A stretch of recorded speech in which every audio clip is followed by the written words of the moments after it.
جس طرح کی زندگی ہم بسر کر رہے ہیں، ماضی میں ایسی زندگی بادشاہوں کی بھی نہیں تھی۔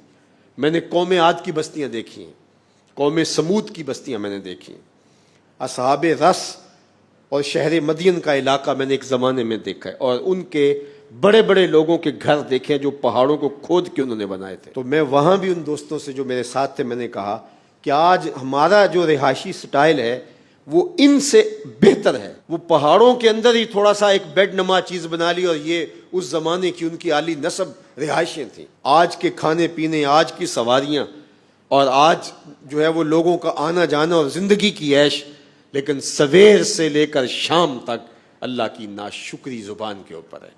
شکر سیکھو، اللہ کا شکر کرو، شکر سے نعمتیں بڑھتی ہیں، ناشکری سے بے برکتی ہوتی ہے۔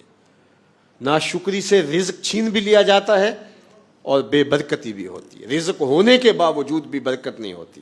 رزق کی کثرت کوئی چیز نہیں ہے، رزق کی برکت کچھ چیز ہے۔ تھوڑا ہو لیکن اس میں اللہ برکت ڈال دے، وہ کفایت کرے، وہ ضرورت کو پورا کرے، وہ صحت افزا ہو، وہ بدن کی فربہی کا، بدن کی صحت کا سبب بنے۔ لیکن رزق کی فراوانی ہو لیکن برکت والا نہ ہو تو وہ رزق، وہ مال، وہ دولت وبال بن جاتا ہے۔ اس لیے اللہ سے رزق مبارک مانگا کرو۔ میں تو جب بھی دعا مانگتا ہوں تو یہ عرض کیا کرتا ہوں، اللہ رزق حلال، رزق وسیع، رزق سہل، رزق مبارک اور رزق فراواں عطا کر دے، جو سہولت سے مل جائے۔ ہماری زندگی کا مقصد سویر سے لے کر شام تک روٹی روزی کمانا ہی نہیں ہے۔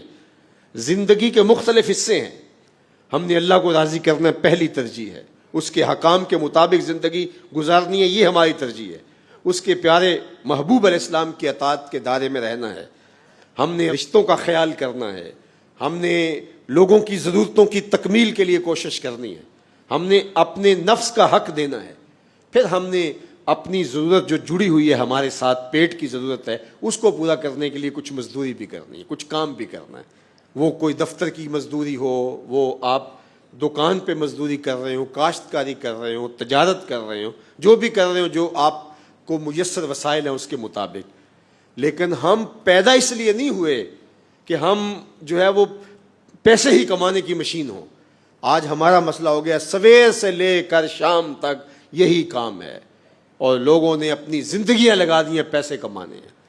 بچہ جوان ہوتا ہے تو پیسے کمانے لگتا ہے، اس نے گھر بنانا ہے، اس نے یہ بنانا ہے۔ ہم تو جو رب کا خاص وقت ہے نماز، اس میں بھی سوچ رہے ہوتے ہیں دکان پر گاہک نہ کھڑا ہو، تو پھر اس نماز میں کیا نور آئے گا؟ جس نماز میں کھڑے ہو کے ہم رب کے نہیں ہیں، رب کے سامنے کھڑے ہو کے بھی اس کے نہیں ہیں، تو دکان پہ اس کے کیسے ہوں گے؟ اسی لیے ہمارا معاشرہ مسلمان کہلانے کے باوجود اسلامی نہیں ہے، اس لیے کہ ہمارے سجدوں کے اندر بھی خیال غیر اللہ کے ہیں۔ سجدہ تو اقصی غایت التذلل والخشوع، سجدے میں تو سب کچھ ڈھیر کر دیتا ہے بندہ، پیشانی بھی رگڑتا ہے، ناک بھی رگڑتا ہے، اعضاء بھی زمین پہ رگڑتا ہے، اور کس طرح گر جاتا ہے، اور گر کے کیا کہتا ہے؟ سبحان ربی العالی، مالک یہ ہوں میں گرا پڑا اور تو ہے سب سے اعلیٰ۔ لیکن وہاں سجدے کے اندر بھی اگر دکان پہ کھڑا ہے، سجدے کے اندر بھی کاروبار پہ کھڑا ہے، سجدے کے اندر بھی ان چیزوں پہ کھڑا ہے، تو مجھے بتاؤ وہ کھڑا کہاں ہے؟ تو اپنی زندگی کو منظم ہمیں کرنا چاہیے، جو اللہ نے میسر کر رکھا ہے اس سے ہماری اگر ضرورت پوری ہوتی ہے تو اس پہ شکر بجا لانا چاہیے۔ اللہ کے محبوب علیہ السلام نے اس پر ایک بہت خوبصورت طریقہ ارشاد فرمایا، انظروا الی من هو اسفل منکم، فرمایا اپنے نیچے دیکھنے کی عادت پیدا کرو۔ جب نیچے دیکھو گے تو تمہیں تسلی ہو جائے گی کہ میرے مالک نے میرے اوپر بڑا کرم کیا ہے۔